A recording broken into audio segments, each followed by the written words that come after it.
The eruption was so big, it was at least 2,800 times bigger than Mount St. Helens. They didn't understand that they were perfectly normal, scientifically explainable events that were really the Earth was just shaping itself over and making a few adjustments here and there. They thought that those were the gods and that those gods had to be appeased.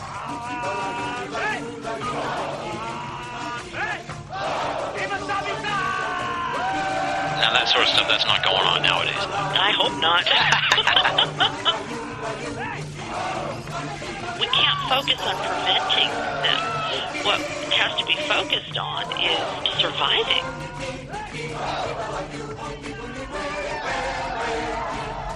And now, ladies and gentlemen, Banal of America Audio, with your host, Tim Banal. Hello there, my friends. This is Tim Banal of BanalofAmerica.com with another edition of BOA Audio Season 3. It is June 8th, 2008. Thank you very much for your patience last week as we had to postpone the show. My voice was completely gone, and it is sufficiently recovered enough to press onward here with the program. So let's rock and roll. This week's episode goes off the beaten esoteric path as we're going to examine the world of supervolcanoes and calderas with Marie Jones. Longtime BOA Audio listeners will remember Marie Jones from her appearance last season on BOA Audio Season 2. This time around, we're going to be talking about the book that she co-wrote with her dad titled Supervolcano. Fascinating stuff, definitely some alt science material here on the program, as I said, off the beaten esoteric path. Marie is going to give us a sweeping overview of what calderas are and where they can be found, the infamous Toba eruption of 75,000 years ago, the Yellowstone caldera that has many in esoterica buzzing, and which area poses the most danger should a supervolcano erupt. We're also going to wargame a caldera eruption to find out how extensive the damage would be and how, if at all, people can prepare for such an event. In addition to all that, we're going to have some bonus discussion on women in esoterica and the rise of the ghost hunting fad, some big picture analysis of the esoteric world there with one of the fastest rising and most respected researchers in the paranormal world today, Marie Jones. It's a pleasure to have her back on the program, and I think you're really going to dig this discussion on supervolcanoes. For those of you who are unfamiliar with Marie Jones, let me give you a little bit of background on her. Marie D. Jones has been involved with the paranormal in one way or another for most of her life, which led to a fascination with quantum physics and the writing of her book, Science: How New Discoveries in Quantum Physics and New Science May Explain the Existence of Paranormal Phenomena. Marie is also a New Thought metaphysics minister and spiritual counselor. She holds a master's degree in metaphysical studies, has also studied Wicca, goddess traditions, mythology, and comparative religion.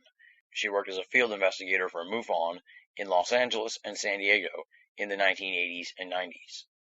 Marie is a widely published author. Her book, Looking for God in All the Wrong Places, was chosen as the best spiritual religious book of 2003 by the popular book review website RebeccasReads.com, and the book made the top 10 of 2003 list at MyShelf.com. She has also co-authored over 3 dozen inspirational books for Publications International/New Seasons, and her essays, articles, and stories have appeared in a number of anthology series. She now resides in San Marcos, California, where she continues her pursuit for knowledge of both natural and the supernatural.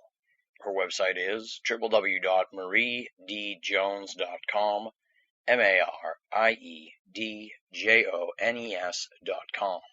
Check it out. Without any further ado, let's rock and roll. This interview was recorded on May 5th, 2008. Marie Jones talking about supervolcano on BOA Audio Season 3. Ladies and gentlemen, welcome to another edition of Banal of America Audio. We have a very cool guest here coming back to the show. She was on during Season 2, almost the exact same time of year, exact number episode, a couple episodes later this time, but I'm excited to bring her back. I have a tremendous amount of respect for our guest here. She's one of the preeminent women in the field of the paranormal world. She obviously does a lot of other stuff, and she's branched out into almost as mainstream as you can get and still have one foot in the paranormal, I guess you could say, here with this new book, which she's co-written with her dad. Before we plug that, of course, she's the author of the outstanding book, Science, spelled with a P, P-S-I-E-N-C-E. That's what we were talking about last year. And this year, we're going to be talking about supervolcano, the catastrophic event that changed the course of human history. She co-wrote it with her dad, Dr. John Savino, Ph.D., Our guest is coming back to All of America Audio for a second appearance here, Marie D. Jones. Marie, welcome back to the show. Oh, thank you for having me back. It's a pleasure.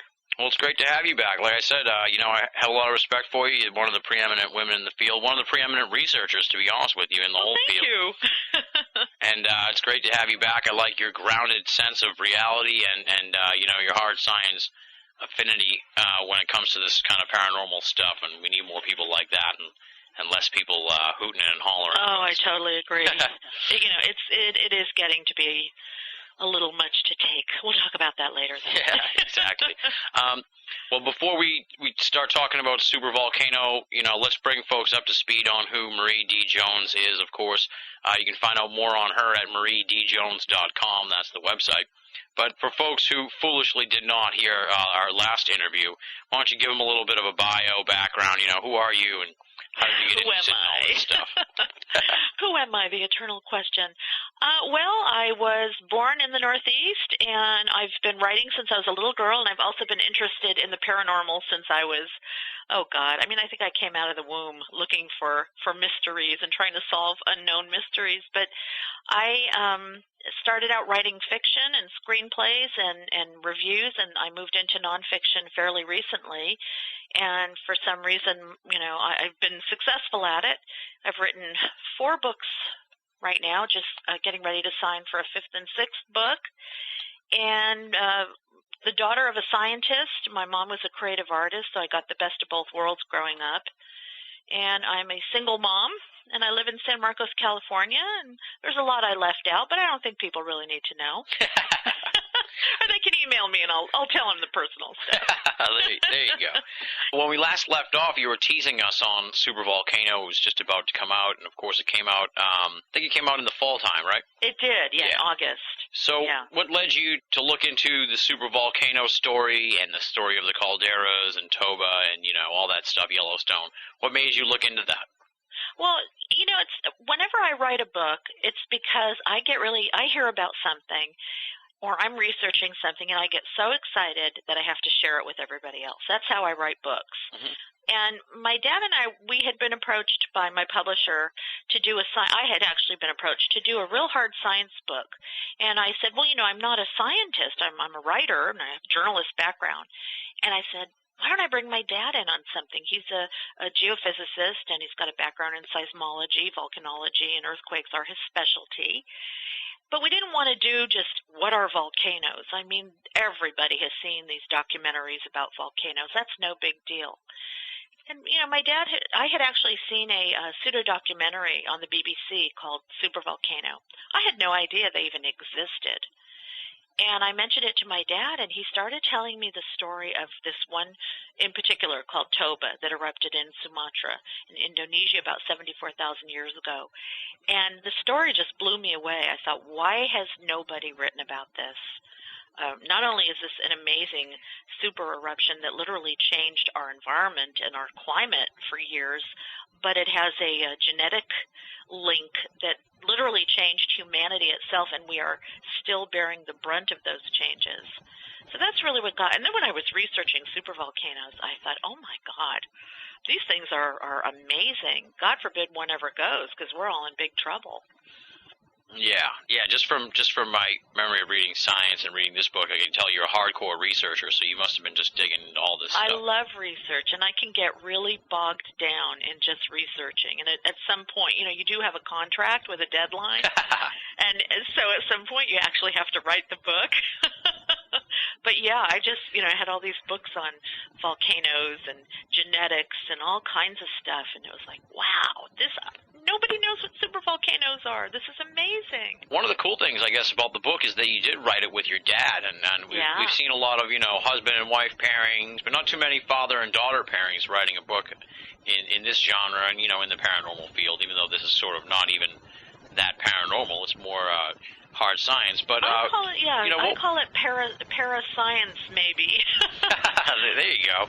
Well, what was it like working with your dad? What was that sort of experience like? Because, some people who would have to write a book with their dad or even work on a project with their dad, I think, they'd be pulling their hair out. So that must have gone smoothly for you, though. It did. There were some exceptions in mainly that, we had decided early on that I would handle the genetics, the volcanoes in the past, the history and religion. I would handle certain chapters, preparedness, and that my dad would handle the real technical, hard scientific and statistical stuff. So it concerned me, are these going to gel when we put them together? Because my dad is a widely published in the scientific world, he's written a lot of papers that have been published in scientific journals.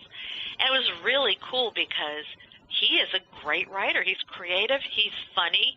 I told him I write humor. I could be writing about Armageddon. I'm going to find something funny about it.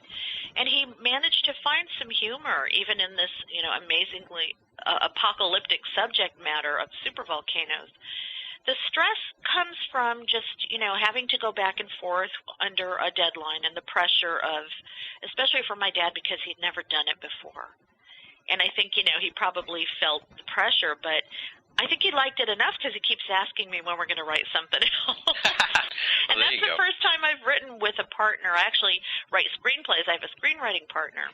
But that was the first book I ever wrote, and I'm actually writing a book now with Larry Flaxman, who you interviewed from our past. And, it's a paranormal book. It's something new for me. I'm a real lone wolf, and I'm used to flying solo. But it's a fun experience to have two heads instead of one. Yeah, it's a different scenario when you're collaborating like that, but it sounds like you had a good time. And it really helps, too, if you're writing something where the other person can really bring a lot to the table that you can't. Like with my dad, I understand geophysics and seismology. I grew up on it, but I can't get into it the way he can. I mean, he can fire off statistics and dates and events off the top of his head, and he understands the depth of what goes on when there is a volcanic eruption. So that was the real blessing, is I got to tell two different sides of the story. Yeah. Now, diving into the super volcano book, let's start people out with a little volcano 101, if you will, just sort of, because, the popular conception is just from what they see on TV or the cartoons, I guess, right. or the science fair projects of volcanoes, but there's a lot more to it than that, and I was surprised that the caldera and a super volcano, those are kind of the same thing, right? It is. There are actually about six agreed upon different types of volcanoes. And one is the lava dome, which is Mount St. Helens is a perfect example of. It's the one that we all love and it is near and dear to our heart because we recognize it so easily. There are shield volcanoes, which Mauna Loa and most of the Hawaiian volcanoes, including Kilauea, are shield volcanoes. And they're just sort of continuously spewing lava. There are stratovolcanoes, and Mount Rainier and Mount Shasta are good examples of that. These are built up of layers of lava and debris over time. There are cinder cones, and Mount Tabor and Mount Zion are cinder cones. There are flood basalts, and these the Siberian traps in Siberia is a good example of this.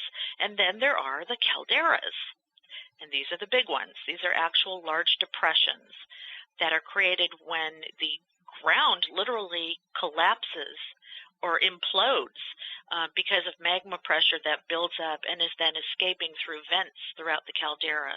And you have the entire floor collapse, and that's what creates the depression. And those alone can create a supervolcano. No other type of volcano builds up enough pressure over a long enough period of time to be able to cause the extensive damage of a supervolcano. It seems like like when you're getting a pimple before it even, when it's just sort of like the thing under your skin before it starts to build up. Is that kind of the scenario there? Yeah, that's like the typical volcano would be like that, and it's violent certainly, but it's very localized. the pressure is all building upwards into the cone, and then it escapes through the vent, the hole at the top. I mean, I'm being real simplistic here, but with a caldera, Yellowstone is a good example. You can have a depression miles and miles wide, and underneath that is a lot of magma, and it is building up pressure. And when that magma begins to move and needs to get out, to release itself, what you're going to see is far different from just popping a pimple, so to speak. Yeah. I mean, to get gross, but that's really actually a great visual analogy if you think about it. I mean, it's like the difference between popping a little pimple and popping a blister that is covering your entire body. Yeah. Let's put it that way. Ouch. Let's get really gross with this. So it's just the sheer volume of magma beneath the caldera, and the fact that most calderas are very, very big in width and length. I mean, most of them are lakes because they're so big that they tend to suck water in and fill them and become lakes. Yeah, when it finally bursts, that whole area pretty much goes, right? Well, what happens is the magma will release itself through vents, and it might choose to start, pops one hole in the caldera floor and it vents. Chances are the magma has enough pressure, it's going to open up quite a few vents.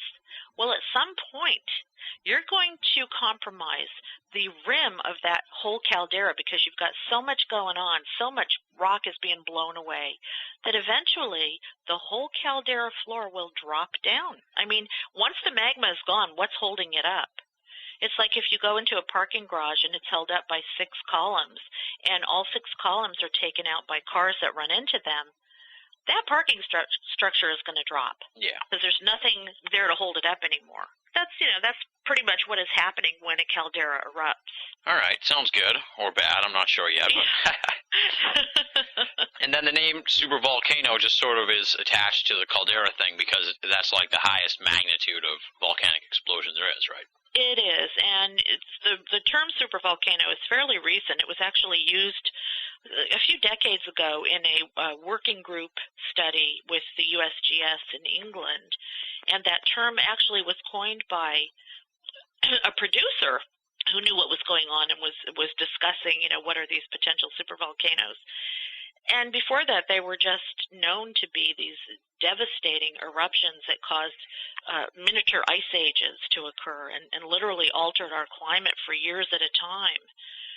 And they're always associated with calderas. So if you don't live near a caldera, I would say you're in luck, but the thing is that these are so big that they're going to affect everybody. Yeah. Even if it's Lake Taupo in New Zealand that blows, we're going to be affected. Yeah, that's something I was going to ask you about when we get to the potential scenarios. But how many of these calderas would you say are around the world? We know about the one in Yellowstone, of course. That seems to be like the most famous as far as the mainstream goes. But what about how many are there? Are there a lot, or should people be concerned? Yeah, this drove my dad and I crazy because there are lists that say that there are approximately 40 supervolcanoes in the world.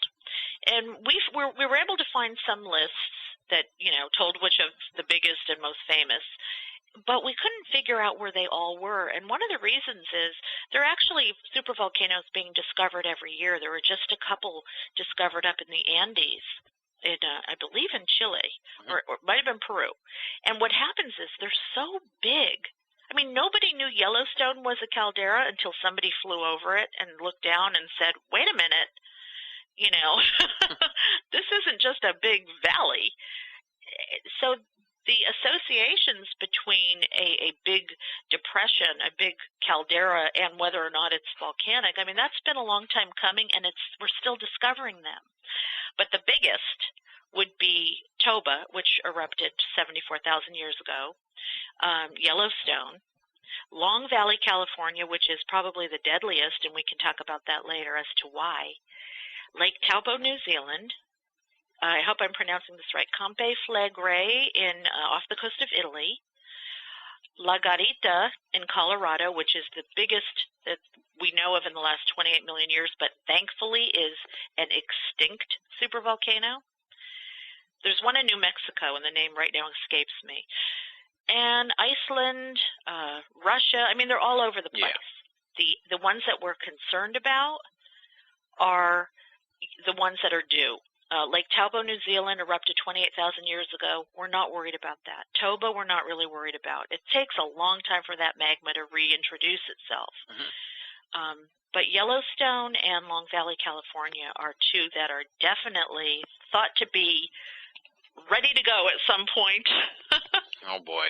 I'm glad I live on the East Coast. Well, it doesn't really matter because, it's hard to talk about and, to sort of keep a sense of humor. The good thing is that these things don't happen very often. Yeah. Well, let's talk about the Toba eruption, because that's sort of like the basis for the book, or at least the starting point, I guess you could say, of the book. And like you said, what piqued your interest in the subject. Tell people about the Toba eruption and the after effects of all that. What's so fascinating about Toba, it's a gorgeous, gorgeous lake, and we found a travel agent who had a beautiful picture of it that he allowed us to use in the book. And I mean, it's just the most tranquil, beautiful place you'd ever want to go. But 74,000 years ago, it erupted, and the eruption was so big, it was at least 2,800 times bigger than Mount St. Helens. Wow. In the amount of debris that it sent out, ash, pyroclastic flow, rock, you name it. And, at the time, what made Toba so important, there are two things. It so drastically altered the climate that it created a mini ice age, and that is simply because of the amount of ash and toxic gases that were sent into the atmosphere. Not only did they affect the northern hemisphere, but they eventually make it into the southern hemisphere, and pretty much killed 80 to 90% of all life thought at the time. Wow. But even more interesting than that is what it did genetically to human beings, because at the time Toba erupted, it is believed that there were maybe about 100,000 humans on the planet, and they were all in a very localized region. We had emerged out of Africa before, but right now we were kind of all in a sort of region known as the Middle East African area. Okay, that's where we were centered. Okay. There were Homo sapiens, there were Homo erectus, there was Neanderthalis, and there was Homo florensis, and I hope I'm pronouncing that right. So there were 4 different subtypes of humans at the time. Toba erupted and created what is called a population bottleneck.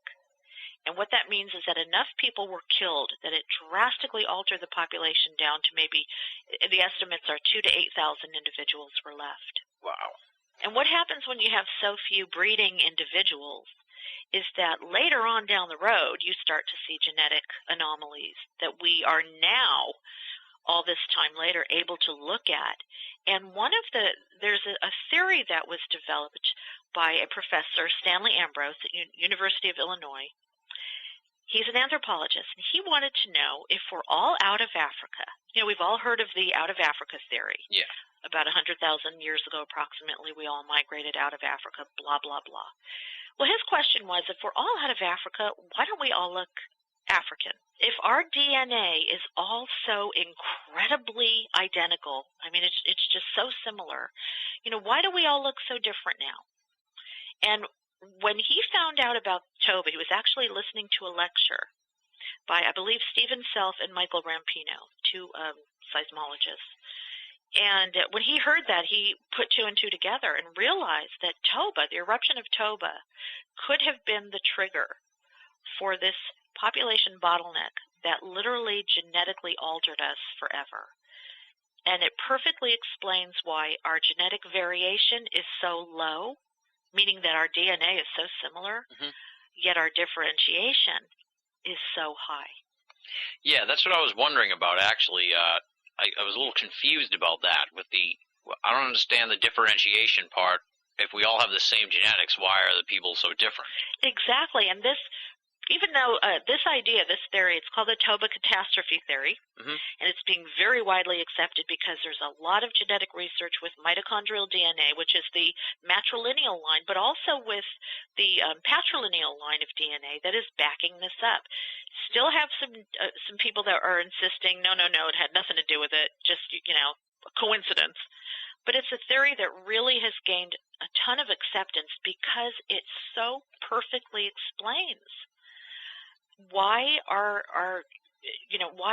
human species looks the way it does on the outside, which is, we have such an incredible amount of diversity, and yet genetically we're identical. And is the diversity caused just by people moving around other places? What happens? I don't know, basically, confused. after you have a population bottleneck where your species almost goes extinct. Yeah. What happened afterwards, and there again is genetic evidence of this, you have population explosions because it's like nature's trying to make up for lost time. Okay. But people are breeding basically with the same groups. So, it's not necessarily inbreeding, although I'm sure there was inbreeding, because if it did go only down to 2,000 individuals and they're spread out over a little bit of a region there, you're going to have some inbreeding. Yeah. So there was a lot of genetic anomalies that were detected, genetic drift, all kinds of things that they could see happened in the 30,000 years following Toba. Mm-hmm. It was as if suddenly our population exploded. Why? And at the same time, there was a lot of historical evidence that we did migrate out of that area and start spreading around and repopulating. And at the same time, the other three subtypes of humans went extinct, and Homo sapien carried on the flag, so to speak.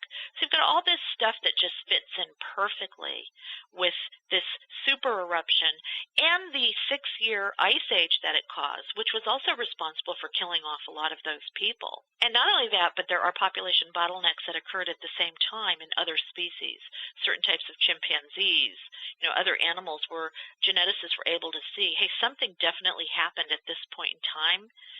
And it didn't just change humans, it changed other species that were in that region as well. Yeah. Now, have they, these volcanists and I guess genetic researchers and stuff, have they come up with any other events like the Toba event maybe that may have come along before that, like the dinosaur extinction type situation or other events? No, and I mean, what's really cool about genetics, they're able to, it's not like they can get to the day that it happened, but with genetic research using mitochondrial DNA, it's very accurate in determining when changes, in the DNA occur, when there are genetic changes. And there was nothing else that any scientist or geologist or oceanographer or climatologist could find that happened at that time, like maybe we had a flyby with a comet or, whatever.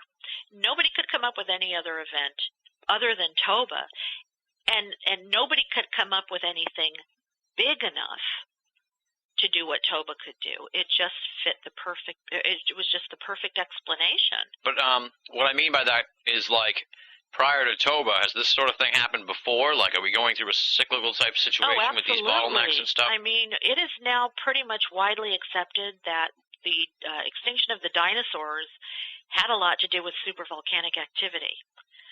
So, yes, this does happen. There have been other population bottlenecks in history, and humans have had to migrate out of certain areas and kind of start all over again. Yeah. So, yeah, definitely. And, the thing is that only now, when we have such high numbers of humans, would something like that probably never happen again.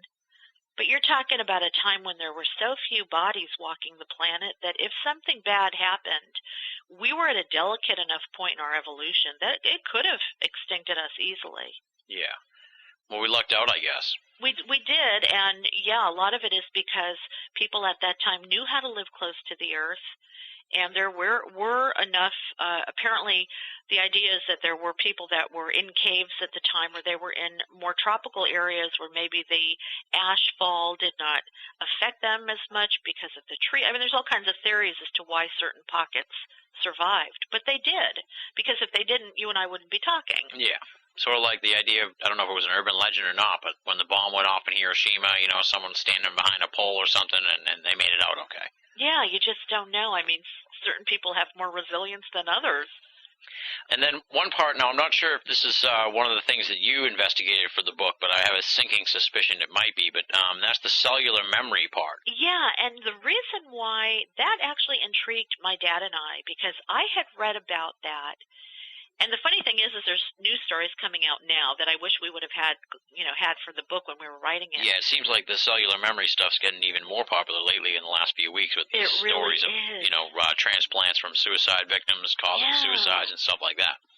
But I read a book called by Joseph Christy Vitale called Watermark, and it was about an alleged near flyby that we had about 11 to 12,000 years ago with a chunk of a comet called Phaeton. And this is actually a common theory that something happened in that time frame that again caused a mini ice age and really screwed us up. Well, what I was really interested in was his take on how that affected people on a psychological level. That kind of trauma, we can't even imagine. I mean, you saw how depressed people became after 9/11. If you can imagine the kind of trauma of a supervolcano or a comet coming so close that it literally, changes the magnetic shift, it just really, that kind of fear that must have happened. Not only that, but seeing 80 to 90% of your neighbors die. Could that psychological trauma have just as strong an effect on your DNA as physical changes, physical traumas?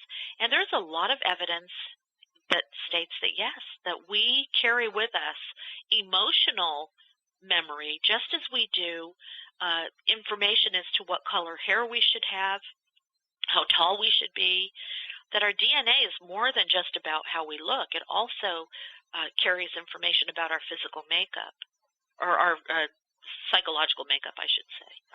So that was fascinating to me. And again, there's no valid, perfect 100% proof, but there's a lot of very intriguing evidence that you see with organ donor recipients. Yeah, it's been coming out a lot lately, too, with, like I said, with the recent news stories and stuff like that. And there's always sort of been that idea of a collective group memory, Exactly. like the collective flood, trauma. Great flood type stuff. Collective trauma. And we have to at least throw the idea out there that when something that traumatic happens on a collective level, it is changing us. And then one part I know that you researched was the myths and legends part. And I always love myths and legends, and I know you're very interested in the religious aspects of stuff. Yeah. So let's talk about that, the volcanoes and myths and religion. I really like that. That was a fun chapter. My dad actually had some good stories about when, with Hawaii and some of the legends of Pele. And throughout, I mean, if you just look at the Bible, and there are dozens of natural disasters and catastrophes, and the way people responded to them was always with a sort of fear and reverence that they associated with being punished by the gods, or they made the volcanoes themselves the gods. And so throughout mythology of every region, whether it's Norse or Roman or Greek mythology, all of the native traditions, and even the big three, the Western traditions, volcanoes and other types of natural disasters fit right into the archetypes that we've been living by and believing in. I mean, they're actually a part of the stories that all of these religions tell. You're probably the only person I know who could answer this, but the old, cartoons and ideas that, that they throw a virgin into the volcano. Is that sort of stuff true, or is that just... Yes. Oh, wow. Yes, absolutely. Sacrifices were made to volcanoes, and we're talking about native cultures that had quite a bit of fear of these natural disasters. They didn't understand that they were perfectly normal, scientifically explainable events that were really, the earth was just shaping itself over and making a few adjustments here and there. They thought that those were the gods and that those gods had to be appeased. And the only way to do that was to sacrifice a child or throw a virgin into the volcano.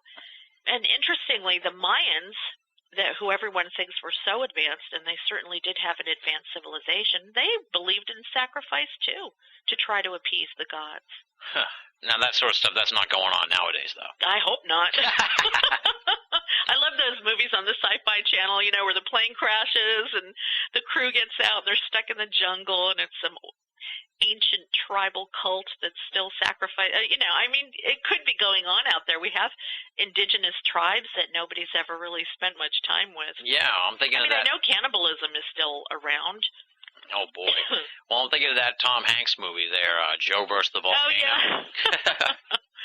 No, well, hopefully we have enough of an understanding now that the Earth has nothing personal. this stuff is not personal. Yeah. It's not an affront to humanity. And now you say Long Valley is the most dangerous of the potential calderas. Well, why, I guess, is the question, really. Why is that the most dangerous? Well, it's not the biggest. The Yellowstone, the main caldera at Yellowstone is bigger. But there's a misunderstanding about Yellowstone that my dad, really wanted to clear up in the book, and he's very adamant that people know this. You will hear a lot of people on radio shows or on TV say that Yellowstone is overdue because there have been 3 super eruptions in the last so-and-so years, and, well, one of those was not a super eruption. It was just a plain old eruption. And calderas can indeed have simple eruptions every now and then that don't qualify as being a super eruption. Mm-hmm. And so what happened was people started using this pattern. Oh, there's been 3 and 1 here and 1 here and 1 here, and so now we're overdue. Well, when you take that second eruption out of the picture, we're not really that overdue. Yeah. We're coming close. There's certainly been enough time for a ton of magma to build up, and it is moving. There is activity at Yellowstone. But the reason why we chose Long Valley is because there's been more activity at Long Valley. And last year when we were writing the book, there was a research study released from Scripps Oceanic Institute, which is here in my hometown in San Diego. Mm-hmm. And it was about the San Andreas Fault, which everybody hears about, the big one that's coming, and about how an earthquake of a massive magnitude, possibly bigger than an 8, bigger than anybody imagined, is pretty much imminent. Mm-hmm. Okay, it's going to happen any minute, any day, whenever. Could be 20 years, but they're really pushing that it's imminent. And what came out of this was that Long Valley is close enough to this section of the San Andreas Fault, and in fact shares some geologic connection with that area, that if the San Andreas were to go, and if it were to be big enough, it could potentially trigger a super eruption at Long Valley. Now, you can't say the same about Yellowstone because you don't have the geological connections and the distance too great. And there are no massive fault lines near Yellowstone. There's a lot of big earthquakes that they have all the time, but nothing like what could potentially happen here in Southern California. And Long Valley is in Central California. So if that part of the San Andreas goes, that ground is going to be shaken like crazy. And if that magma gets the opportunity to blow a few vent holes in the caldera floor, boom. Yeah. And I'm sure just the population levels are so high there in California as compared to around Yellowstone. Absolutely. We've got major urban centers here. And not to mention the fact that for those of us that live on the coast, as I do, we would be completely cut off from getting away. I mean, if we could go north and south, but really, actually, I wouldn't be able to go north. So, Yellowstone is a little more in an area where you might be able to go north, south, east, or west, depending on where the direction of the ash flow. But really, for California, we would become so isolated, even if we did survive. And really, people within 500 miles of the event would not likely survive. Oh, wow. It's that bad, huh? Yeah. Oh, yeah. Yikes. You came to stop the anger of the Wu? Yeah. Tonight we will have a big feast. And then at the end of the feast, you will climb to the top of the big Wu and you will jump in, okay? Okay. You're listening to Banal of America Audio. Take me to the volcano! Before we talk about Yellowstone, is there anything that scientists can do to get ahead of one of these supervolcano eruptions? Like, could they drill holes in? Nothing. A supervolcano is one of the few. There's like a list of 10, massive catastrophic events that could destroy humanity, and a lot of them, like nuclear war and plague, are preventable. Yeah. Even an asteroid is preventable if we can come up with the technology to divert it, and which we are. Supervolcanoes, on the other hand, are not preventable. If you were to drill a hole in a magma floor, you would cause a supervolcano to erupt.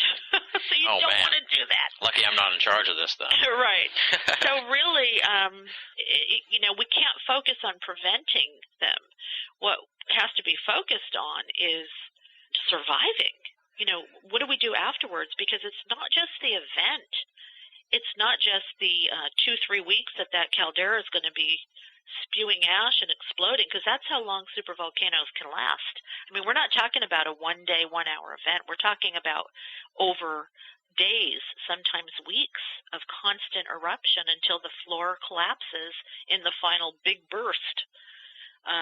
But it's what happens after that. It's the amount of ash that's deposited, how widespread it is, the destruction to agriculture and drinkable water, people dying from breathing in ash because it's nothing but tiny shards of glass. So it's all of the after effects, really, that would do us in. The main event will kill everybody in its path. Yeah. But it's what happens afterwards. Yeah, it's knowing how to survive that sort of thing. And famine. If you think about it, political anarchy. And that's one of the things my dad and I really were interested in. What would happen? There would be no government. Any kind of structure and organization and infrastructure would be non-existent. You do make a good point in the book that if there is the ash in the drinking water, that people should just leave the water and the ash will settle down. I'm glad I picked that up from the book. Well, I guess take us through sort of the scenario, how we could expect this sort of thing to play out. We did a scenario with Long Valley, and we started it with an eruption on the San Andreas.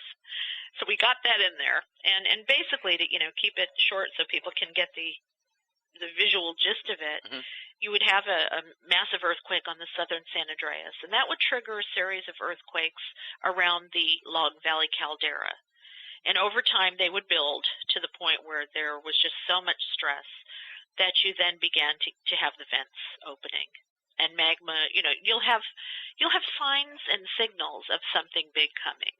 Scientists point to what's called harmonic tremor, and that is the movement of magma between the caldera floor, and that is a surefire sign that something is going on. It's not necessarily a surefire sign that there's going to be a super eruption, but 9 times out of 10, that's what's going to happen. Yeah. So what will happen is this sort of buildup of pressure, and there will be a lot of seismic activity, and you'll have vents opening up, and they will begin the series of eruptions.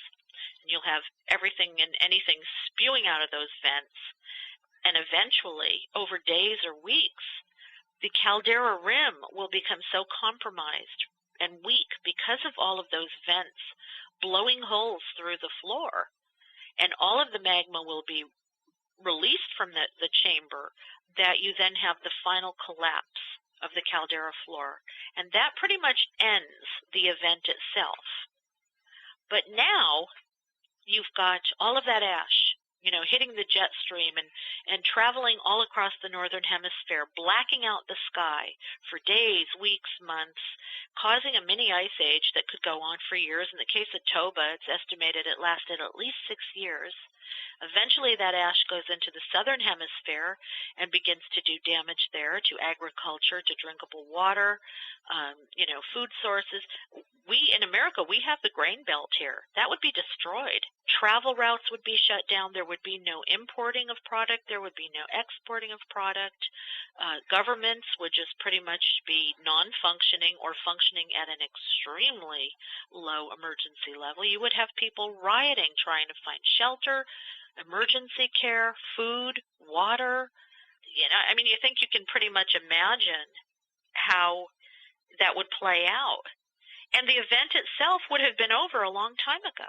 How widespread would the area affected be? And I know you said the ash would be up in the jet stream, but like here in Boston, would it just be, really cold? Well, there's some imaging that's been done that shows, how much ash would be, maybe, 10 inches here in this region. Yeah. Well, eventually the entire globe would be affected. We're talking about global climate change. We're not just talking about regional. Mm-hmm. Most of the ash itself, of course, like in Long Valley, it's estimated that, it would be maybe 20 centimeters thick right in that immediate zone, 5 centimeters thick, maybe 500 miles out. But you have to understand something. Even a percentage of a centimeter of a layer of ash can shut down airports, can destroy crops, can poison the soil. Not to mention the fact that if it's breathed in by anything alive, you've got problems. Yeah, exactly. So even though your ashfall in Boston, you're going to see it, you're going to notice it, you're going to notice the sky, definitely. But say you lived in Italy, or better yet, say you lived in New Zealand, because that's in the southern hemisphere. Mm-hmm. You're not going to notice it right away, but eventually you are going to see that the sky has a different cast to it, that it's colder, the sun isn't shining the way it used to. And a lot of the gases that are in the air last for a very long time, too.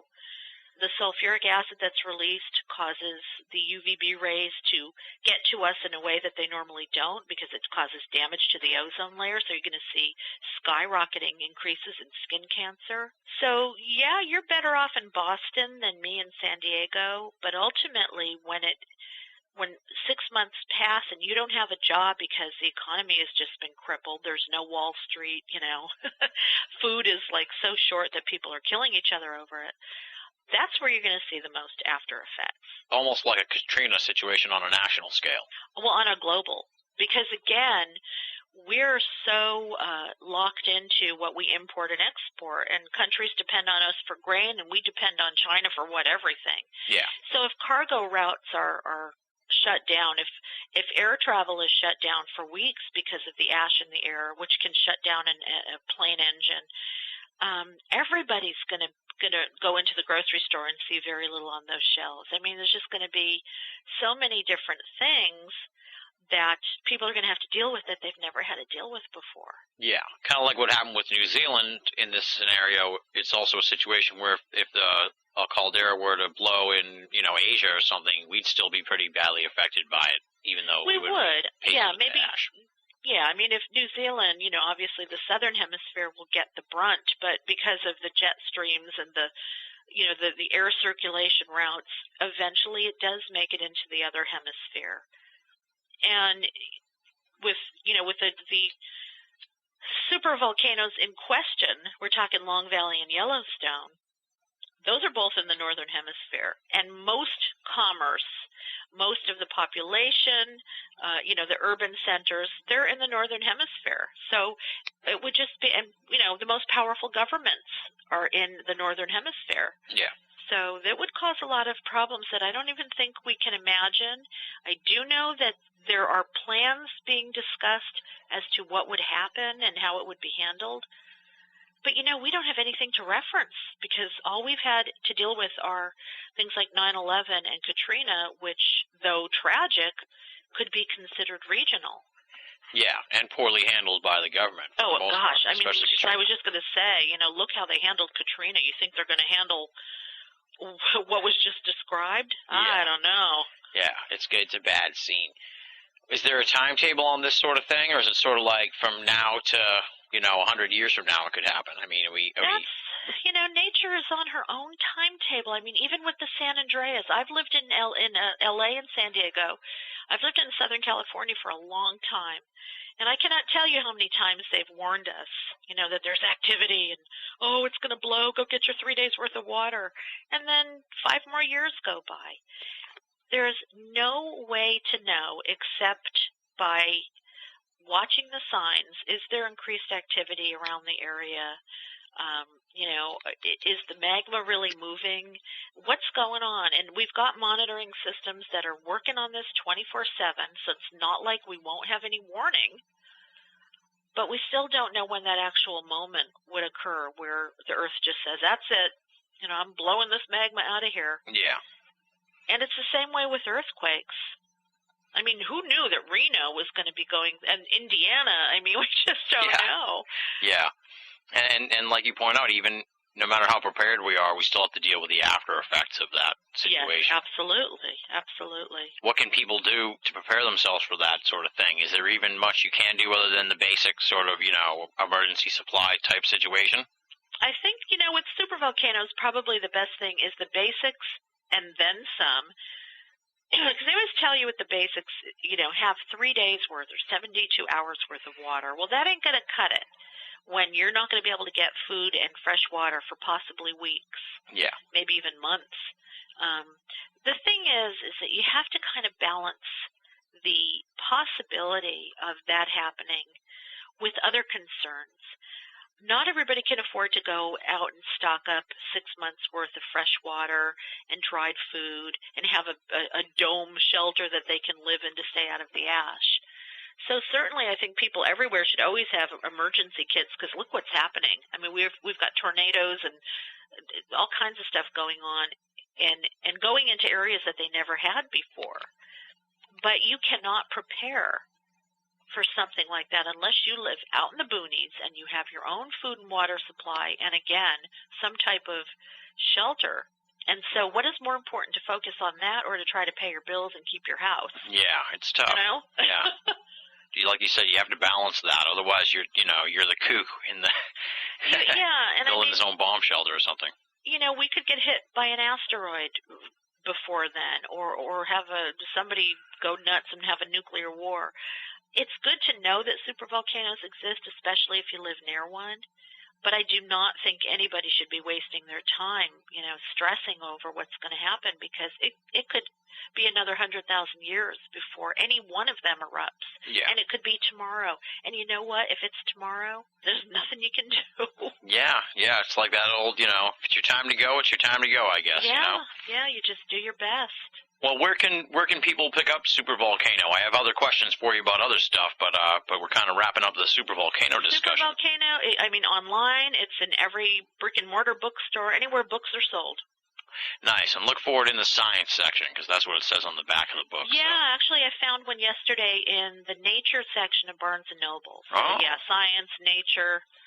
Just ask the people that work there. They'll find it for you. Because somebody said they found one in history, which I thought was, they had a good point, but I don't know. It's always up to the one guy who takes it out of the box, I think. He probably makes the decision. Exactly. But, yeah, anywhere books are sold and online, people can grab it. It's a great book. Very well researched. I got to put you over for that. You and your dad did a great job. Thank you. Just amazingly well researched and tremendously detailed. Just a great book and worth reading for anyone who's interested in this whole supervolcano stuff that seems to have really picked up steam, no pun intended, in the last few years. Yeah, I think maybe we wrote it just in time, huh? I think, it worked out pretty well for you guys. Now, before we move on to the other stuff, how long has this, Yellowstone popularity, I guess you could say, been going on? This is the last question I guess I have. It sort of just popped into my head. But it seems like I didn't really hear about it until, the last couple of years ago. Has this been something they've known about for a while, and it just started breaking into the mainstream, or is this a relatively new discovery, if you will? Scientists have been looking at it for a while because of the activity of the past and because of the activity that's occurring now. But, it's the media. It's the Sci-Fi Channel, the History Channel, Discover. It's all of these. I love all these cable channels. But, they are looking for natural disaster programming, and so they've been focusing on Yellowstone because nobody ever really knew about Long Valley until this study. Well, our book came out, and this study came out linking it to the San Andreas Fault. I mean, of course, scientists knew, but the media hadn't picked up on it yet, and they still haven't, which surprises me. With Toba, when my dad and I started writing the book, all of a sudden there were a couple of Discovery Channel documentaries. So it takes a while, but the scientists get the stuff first, then the media catches hold of it, and then the public. Seems to be the way it is with all this stuff. All right. Well, definitely, folks, check out Supervolcano wherever fine books are sold, wherever regular books are sold, and wherever all books are sold, and online at Amazon, Barnes & Noble, and all the great online booksellers, the publishers, New Page Books. And now the other thing I wanted to talk to you about is something we didn't get a chance to discuss when I had you on the show last time, but it is something I do enjoy talking about, and that's women in the field of the esoteric or paranormal field, if you will. And as I said in the introduction, you're definitely one of the preeminent women in the field, and I don't want to qualify it just like that. You're definitely one of the preeminent researchers in the field of the paranormal. But why do you think it is that there seems to be so few prominent women in the field of the paranormal? I mean, obviously there are a lot of women in the field, but it seems like it's predominantly dominated by men. This is the weird thing. When I was younger, I was really into the occult when I was a teenager, and Wicca and all that kind of stuff. And at the time, and I'm in my 40s, so at the time, women were doing this. Men, guys, not so much. And then it sort of died down, and the UFO phenomena came full force, and that was sort of a masculine area of study. I was out there with MUFON, but it was 90% guys. And I think what happened is, because I know of hundreds and hundreds of ghost hunting groups and researchers, and the vast majority of them are women. Yeah, I noticed that. But the well-known ones, the ones who get the TV shows, or have their own radio shows, tend to be guys. And I'm not sure why that is, because I think women have a natural affinity for the unknown because we're more right brain. But in my case, as a writer, I think I'm allowed to take risks that some men and women in the paranormal field cannot take. Yeah. If you have a guy who's a ghost hunter, or he runs an investigatory group or whatever, or a woman, they can't necessarily get into some of the theories and things that I'm allowed to as a writer, because they have a certain mode of thinking that they represent. And what I've noticed about a lot of these groups is that they do really tend to operate inside of a very small box. Yeah.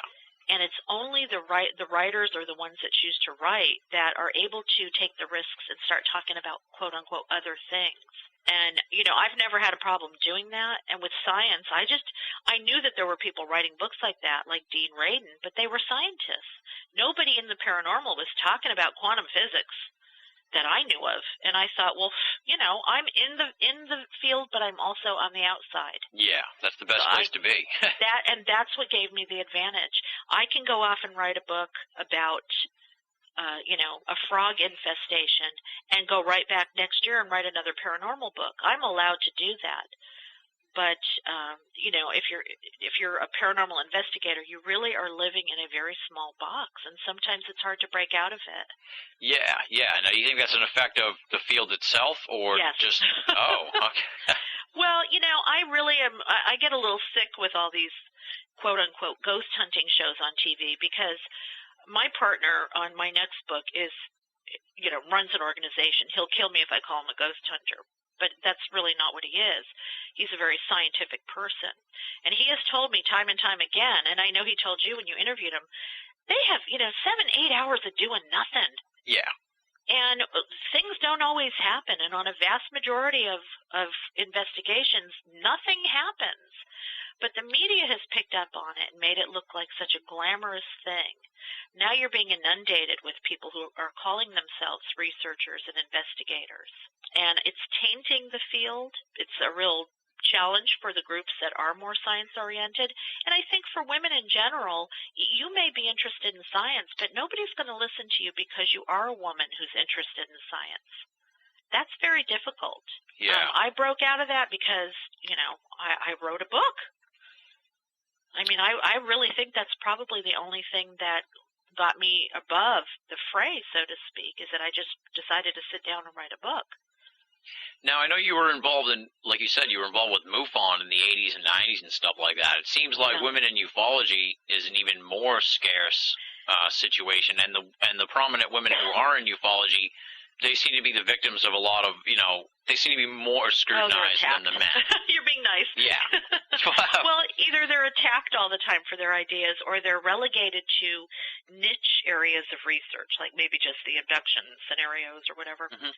I loved it. Yeah, there were a lot of guys, but you know what? Not one of them knew any more about what UFOs were than I did. Exactly. I mean, and when I moved to San Diego, I started a MUFON chapter with another woman because we couldn't find anybody doing it. So I think women get the job done, but you're right. They tend to get attacked more. You would not believe some of the emails I've gotten focusing on my looks instead of what I wrote about. There's that sexism there. You can't be an attractive woman and have a brain. So, yeah, there's a lot of that out there. It's really unfortunate. Like you point out, in the field of ufology, it seems like, and there's a lot of great women doing great work, but you're never going to hear about them. Yeah, exactly. It's really strange in the sense of, we have a lot of female writers that have been all of America, and I try to promote it as much as possible, but it seems just really strange that you could probably count on one hand, maybe you need the other one to name, the prominent female ufologists out there. Exactly. I mean, I think of Linda Moulton Howe and Yvonne Smith, and I think that I can't even think of any other names off the top of my head right now, but you're right. And the thing is that the men that are out there, and I love men, I'm not bashing men, but they have not been able to come up with any answers any more so than the women. So think that it's, the power of the male intellect supersedes that of the female intellect. I just think it's like in a lot of other fields, it's just good old sexism. Yeah, and it's also very cliquey in general. So it is, and actually, the paranormal community is very cliquey. And again, as a writer, I get to engage in that community, but I also get to engage outside of it because I've seen that clickiness, and it really repels me. Like, no. It's one of the things that really puts me off about the whole thing too. As a host of a show, you get the emails from people that want you to have certain people on and don't want you to have other people on, and if they're not part of the in crowd, they get mad at you because it's ridiculous. It's like high school, like I've said before. And anytime something becomes like high school, like you just said, that's great. It's on the downslide. And another problem is all of these different groups that are out there, and I would say 90% of them have no training whatsoever in what they're doing, how to use their equipment, nor do they have a basic understanding of the scientific aspects of what it is they're researching.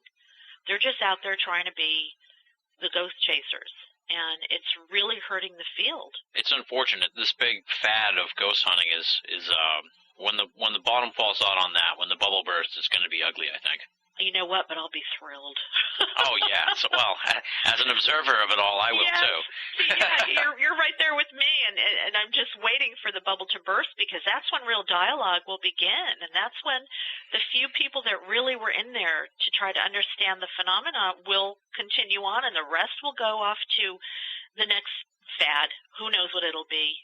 Water skiing naked. I mean, I don't know, but they're just going to go jump on the next bandwagon, and good riddance.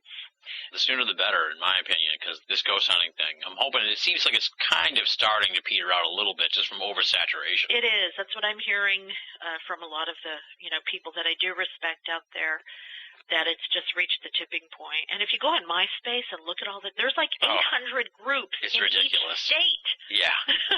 It's crazy. I was telling Larry when we had him on the show that I accidentally found one that was like in my town, and I'm from a small town, and it was like, what is this? What is going on here? This is crazy.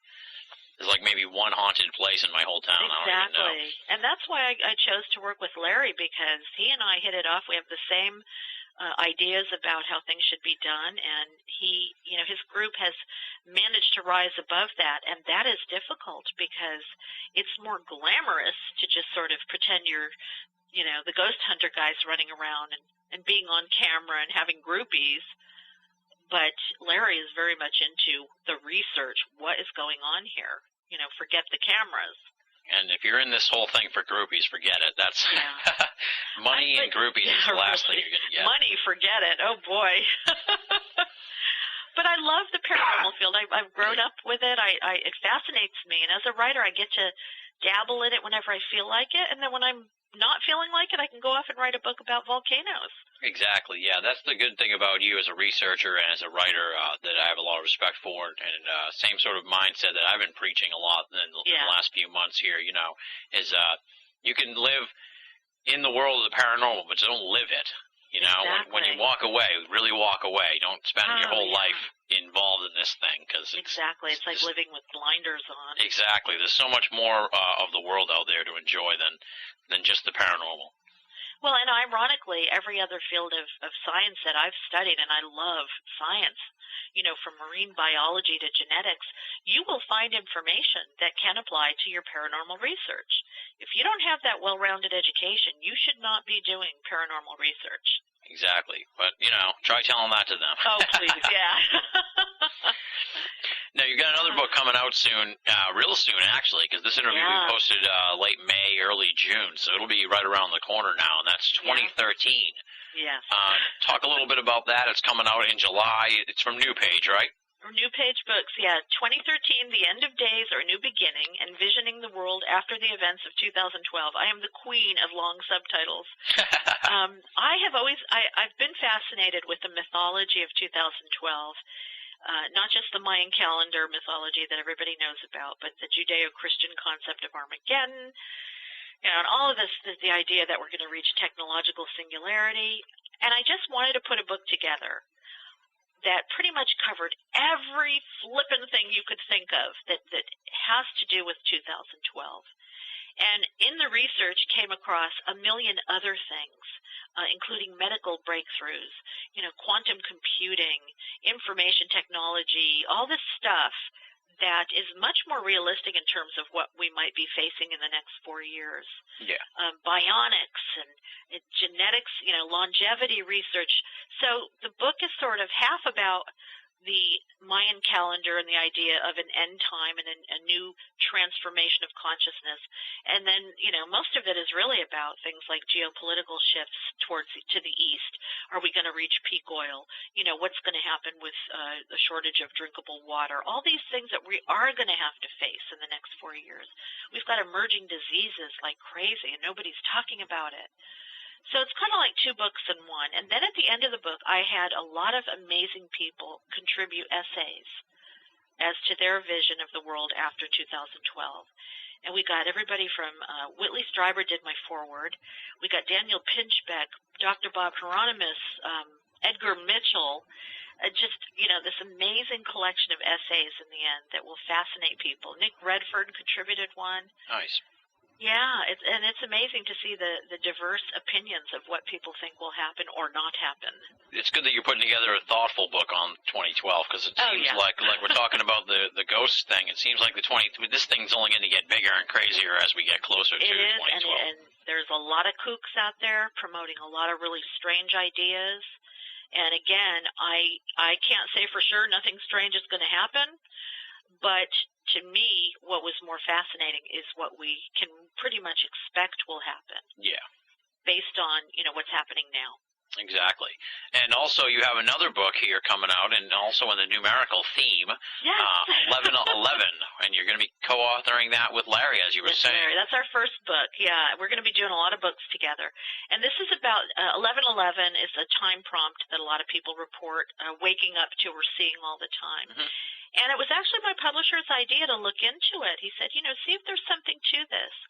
And I did, and I also found that it really linked to a whole book about signs and sequences and numeric sequences and how there are patterns in nature that we can't explain. So it's really a book about the magic and profound mystery of numbers. And it just blows my mind because, again, it's stuff that people just are not aware of. Is God a number? I mean, can we narrow the creative force down to an actual numeric sequence?